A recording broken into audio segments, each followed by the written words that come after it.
மன்னிப்பாயா எபிசோட் 8ஓட அப்டேட்டை பற்றி இந்த ஒரு வீடியோவில் பார்க்கலாம். ஸோ இந்த இடத்துல மதுக்கும் நம்ம ரவிக்கு தான் வந்து பார்த்தீங்கன்னா என்கேஜ்மெண்ட் வந்து நடக்குது.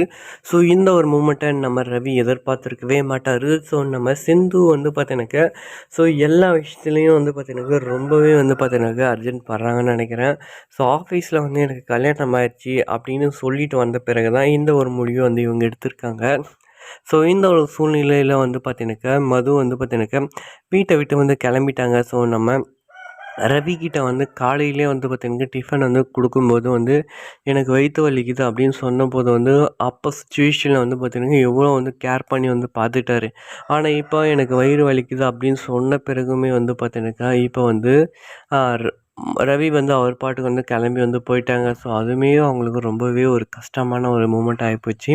ஸோ இப்போ பார்த்தீங்கன்னாக்கா எதுக்குடா கூப்பிட்றாங்க சிந்து அப்படின்னு போய் பார்த்தா என்கேஜ்மெண்ட்டுக்கு எல்லாத்தையுமே ரெடி பண்ணி வச்சுருக்காங்க. இது என்னங்க நியாயம்? ஸோ கண்டிப்பாக சொல்லியிருக்கேன் முன்னாடி, ஆனால் அது தெரியாமல் ரவி வந்து போய் அந்த இதில் வந்து மாட்டிக்கிட்டாங்க. ஸோ இந்த ஒரு சூழ்நிலையில் என்ன பண்ணுறது அப்படின்னு வந்து அவங்களுக்குமே தெரியாமல் வந்து பார்த்தீங்கன்னாக்கா ரவி வந்து இந்த என்கேஜ்மெண்ட்டை நிறுத்த சொல்லலாமா என்ன சொல்லலாம் அப்படின்னு சொல்லிட்டு அவங்களுக்குமே ஒன்றுமே புரியலை. ஸோ வேறு வழி இல்லாமல் வந்து பார்த்தீங்கன்னாக்கா என்கேஜ்மெண்ட் எங்கேயுமே வந்து மாற்றிக்கிட்டாங்க. ஸோ இந்த சூழ்நிலையில் வந்து பார்த்தீங்கன்னாக்கா நம்ம மதுக்கு என்ன ஒரு பதில் சொல்ல போகிறாரு அப்படின்னா ஒன்றுமே புரியவே இல்லை. மதுமே வந்து பார்த்தீங்கன்னாக்கா அவங்க ரொம்ப ஃபீல் பண்ணி தான் அம்மா இல்லை அப்படின்ற இதை வந்து பார்த்தீங்கன்னா இன்றைக்கி தான் அவங்க புரிஞ்சுக்கிட்டாங்க. இத்தனை நாள் வந்து அந்த ஃபீலிங்ஸ் வந்து அவங்களுக்கு இருந்திருக்கும். ஆனால் அதையும் தாண்டி இன்றைக்கி எக்ஸ்ட்ரீமான ஒரு வலியை வந்து கொடுத்துருக்குன்னா கண்டிப்பாக அது இன்றைக்கி தான் அப்படின்னு சொல்லிட்டு வந்து நம்ம மது ரொம்பவே அவங்க அம்மாவை நினச்சி ரொம்ப ரொம்ப வந்து அழுதுட்ருக்காங்க. இப்போ ரவி இவ்வளோ பண்ணிகிட்ருக்காரு இல்லையா? ஸோ கண்டிப்பாக வந்து இந்த விஷயம் மதுக்கு தெரியுமான்னு பார்த்தீங்கன்னா கண்டிப்பாக தெரியாது. ஸோ மது என்ன பண்ணுறாங்கன்னா வந்து பார்த்தீங்கன்னாக்கா அவங்க பேக் எடுத்துகிட்டு வந்து ஊருக்கு வந்து கிளம்பிட்டாங்க. ஸோ நம்மளால் எதுவுமே வந்து இங்கேருந்து நம்ம ரவிக்கு வந்து தொந்தரவு கொடுக்க வேணாம் அப்படின்னு சொல்லிட்டு வந்து பார்த்தீங்கன்னாக்கா அவங்க வந்து ஆட்டோவில் ஏறி வந்து கிளம்பிட்டாங்க. ஸோ இவங்களுக்கு பார்த்தீங்கன்னாக்கா சிந்தோட வீட்டில் வந்து பார்த்தீங்கன்னாக்கா என்கேஜ்மெண்ட்டும் வந்து பார்த்தீங்கன்னாக்கா ஏற்பாடு எல்லாமே நடந்துகிட்ருக்கு. ஸோ சிந்தோட அப்பா வந்து பார்த்தீங்கன்னாக்கா அவர் வந்து அமெரிக்காவில் வந்து இருக்காங்க. ஸோ அவங்க வந்து பார்த்தீங்கன்னாக்கா தன்னுடைய பொண்ணு வந்து எங்கே இருந்தாலும் நல்லா இருக்கணும், ஸோ அவங்க லைஃபு சூப்பராக இருக்கணும் அப்படின்னு சொல்லிட்டு வந்து பார்த்தீங்கன்னாக்கா ப்ரீ பிளானிங்காக எல்லாத்தையும் முன்கூட்டியே வந்து எல்லாமே செஞ்சு வச்சுருக்காங்க. ஹனிமூனுக்கு வந்து அமெரிக்கா போகிற மாதிரியும் அதுக்கப்புறம் அங்கேயே செட்டில் ஆகிற மாதிரி எல்லாத்தையும் ப்ரீ பிளான் பண்ணி வச்சுருக்காங்க. ஆனால் இங்கே மதுவோட அப்பா வந்து பார்த்தீங்கன்னாக்கா தன்னுடைய ஒய்ஃப் இல்லாமல் அவங்கள எவ்வளோ கஷ்டப்பட்டு வளர்த்துருப்பாங்க. ஸோ அதுக்கப்புறம் இங்கே ஊருக்கு அமுச்சு வந்து பார்த்தீங்கன்னாக்கா இங்கே ரவி அவங்க அப்பா, அம்மா ஸோ இவங்க கூட சேர்த்து தான் வந்து பார்த்தீங்கன்னாக்கா ஓரளவுக்கு நல்லாவே இருந்தாங்க. அதே வந்து ஸோ அவங்க ஃபேமிலியோட கட்டாயத்தினால வந்து ரவி வந்து மதுவோட கழுத்தில் வந்து பார்த்தீங்கன்னா தாலி கட்ட வேண்டிய சூழ்நிலை வந்து வந்துச்சு. ஸோ அதுக்கும் வந்து பார்த்தீங்கன்னாக்கா எந்த ஒரு இது இல்லாமல் தன்னுடைய காதலை அப்போதைக்கு மறைச்சி வந்து அவங்கள வந்து கல்யாணம் பண்ணிக்கிட்டாங்க. ஸோ வீட்டில் இருக்கவங்களுக்கு என்ன சொல்கிறது அப்படின்னு சொல்லிட்டு வந்து கல்யாணம் பண்ணிக்கிட்டாங்க. ஆனால் இப்போ என்னென்னு பார்த்தீங்கன்னாக்கா வீட்டில் இருக்கவங்க யாருக்குமே தெரியாமல் சிந்து வந்து என்கேஜ்மெண்ட் பண்ணியிருக்காங்க.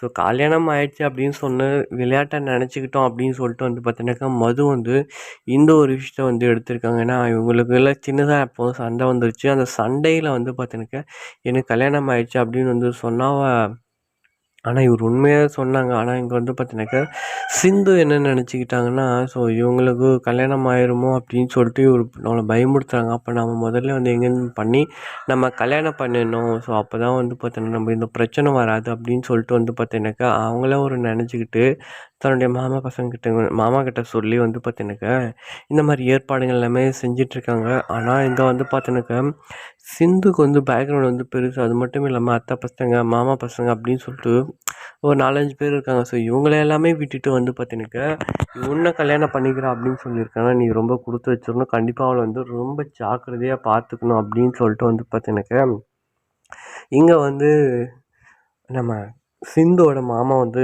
சொல்லிட்டு இருக்காங்க. ஏன்னா அவன் மாமாவோட பையன் கார்த்திக் இருக்கான், அது மட்டும் அத்தை பசங்க இருக்காங்க. ஸோ இத்தனை பேரையும் விட்டுட்டு அவன் உன்னை கல்யாணம் பண்ணிக்கிறான்னா கண்டிப்பாக வந்து நீ அவ்வளோ ரொம்ப ஜாக்கிரதையாக பத்திரமாவும் பார்த்துக்கணும் அப்படின்னு வந்து அவங்க சொல்கிறது நல்லா புரியுது. என்ன இங்கே கல்யாணம் ஆகிடுச்சு, இந்த ஒரு விஷயத்த சொல்லியும் அவங்க வந்து வேறு மாதிரி எடுத்துக்கிட்டு கல்யாணம் ஆகலை அப்படின்னு சொல்லிட்டு வந்து பார்த்தீங்கன்னாக்கா இந்த மாதிரி செய்கிறது வந்து ரொம்பவே வந்து ஒரு கஷ்டமான விஷயம் தான். இது எல்லாத்தையும் மறைச்சி ரவி எப்படி இவங்க கூட என்கேஜ்மெண்ட் பண்ணுறாங்கன்றது தான் ரொம்ப ரொம்ப ஒரு வியர்டான ஒரு விஷயமே. ஸோ எனக்கு கல்யாணம் ஆயிடுச்சு, அப்படின்னு மறுபடியும் எல்லார் முன்னேயும் சொல்லியிருந்தா இந்த என்கேஜ்மெண்ட் நின்று இருக்குமோ என்னவோ. ஆனால் இது எதுவுமே சொல்லாமல் ரவி வந்து அவங்கள வந்து ஆனால் எந்த ஒரு நினைப்புலையும் ஒரு ரிங் மாத்துறாருன்னு தான் எனக்குமே ஒன்றுமே புரியல. பார்க்குற ஆடியன்ஸ் உங்களுக்காகச்சு யாராச்சும் புரியுதா அப்படின்றத கீழே மறக்காமல் கமெண்ட் பண்ணிவிடுங்க. ஸோ அப்போ நம்ம என்கேஜ்மெண்ட் எல்லாம் முடிச்சுட்டு நம்ம ரவி என்ன பண்ண போகிறாருன்னா வீட்டுக்கு போகிறாரு. ரவி நீ இங்கே இருக்கலாம் ரவி அப்படின்னு வந்து இங்கே சிந்து வந்து சொல்ல போகிறாங்க. இல்லை நான் வீட்டுக்கு போகணும் அப்படின்னு சொல்லிட்டு வந்து வீட்டுக்கு வர போகிறாங்க. அப்படி வீட்டில் வந்து பார்க்கும்போது தான் தெரிய போகுது அங்கே வந்து மது வந்து இல்லை அப்படின்றது. அப்போ ஃபோன் பண்ணி பார்க்க போகிறாங்க. ஃபோன் வந்து ரிங் ஆகும். ஆனால் இங்கே மது வந்து அட்டன் பண்ண போகிறதில்ல ஃபோனை. ஸோ இந்த சூழ்நிலையில் என்ன பண்ண போகிறோன்னா பஸ் ஸ்டாண்டாக வந்து சுற்ற போகிறாரு. மது வந்து அங்கே இல்லை அப்படின்றது வந்து தெரிய போகுது. அதுக்கப்புறம் வந்து பார்த்திங்கன்னா ஊர்லேருந்து ஃபோன் வரப்போகுது. மது வந்து ஊருக்கு வந்துட்டா அப்படின்னு வந்து சொல்ல போகிறாங்க. என்ன மாமா சொல்கிறீங்க அப்படின்னு சொல்லிட்டு வந்து கேட்க போகிறாங்க. என்ன உங்ககிட்ட சொல்லாமலே வந்துட்டாளா அப்படின்னு சொல்லுவேன். இல்லை சொல்லிட்டு தான் வந்தா மாமா அப்படின்னு சொல்லிட்டு வந்து அங்கேயுமே மூடி மறைச்சிட போகிறாங்க. அதுக்கப்புறமா வந்து பார்த்தீங்கன்னாக்க அப்போ ஊருக்கு போய்ட்றா அப்படின்னு சொல்லிட்டு அவளுக்கு புரியும். அதுக்கப்புறம் தான் இவருக்கு புரியவே வரும். நம்ம மது வந்து கூட இல்லைன்னா எவ்வளோ கஷ்டப்படுறோம் அப்படின்ற விஷயம் வந்து அப்போ தான் வந்து பார்த்தீங்கன்னாக்கா ரவிக்கு புரியும். அப்போ நம்ம வந்து ரொம்ப பெரிய தப்பு பண்ணிகிட்ருக்கோமோ அப்படின்னு சொல்லிட்டு அவர் உள் மனசு மறுபடியும் அவரை கேட்க போகுது. அப்போ தான் வந்து பார்த்தீங்கன்னாக்கா நம்ம இவ்வளோ பெரிய தப்பு 2 பேருமே பண்ணிகிட்ருக்கோமே, 2 பேரையுமே நம்ம ஏமாற்றிட்டுருக்கோமே, இவங்கள எப்படியாச்சும் நம்ம வந்து யாராச்சும் ஒருத்தரை கன்வின்ஸ் பண்ணி தானே ஆகணும். கல்யாணம் பண்ணாதவங்கள நம்ம விட்டுறலாம், கல்யாணம் பண்ணவங்கள கண்டிப்பாக நம்ம கடைசி வரைக்கும் காப்பாற்றணும் அப்படின்னு கண்டிப்பாக ஒரு டிசிஷன் வந்து எடுக்க போகிறாரு. ஸோ அப்போ தான் வந்து பார்த்தீங்கன்னாக்கா நம்ம மதுவோட லைஃப் சூப்பராக வரப்போகுது. ஸோ இதை பற்றி நீங்கள் என்ன நினைக்கிறீங்க அப்படின்னு கீழே மறக்காமல் கமெண்ட் பண்ணுங்கள். ஓகே காய்ஸ், அடுத்த ஒரு வெப் சீரிஸோட அப்டேட்டில் உங்களை எல்லாமே சந்திக்கலாம்னு நான் நினைக்கிறேன். ஸோ வெப் சீரிஸ் 7ஓட அப்டேட் வந்து பார்த்தீங்கன்னாக்கா எப்படி இருக்குது. ஸோ 7ஓட ஃபுல் சீரிஸுமே கீழே டிஸ்கிரிப்ஷன் லிங்க்கு கொடுத்துருக்கேன், மறக்காமல் கிளிக் பண்ணி பாருங்கள். எபிசோட் சூப்பராகவும் வந்திருக்கு. ஸோ அடுத்த ஒரு வெப் சீரிஸோட அப்டேட்டில் உங்களை சந்திக்கலாம்னு நினைக்கிறேன். பாய், see you.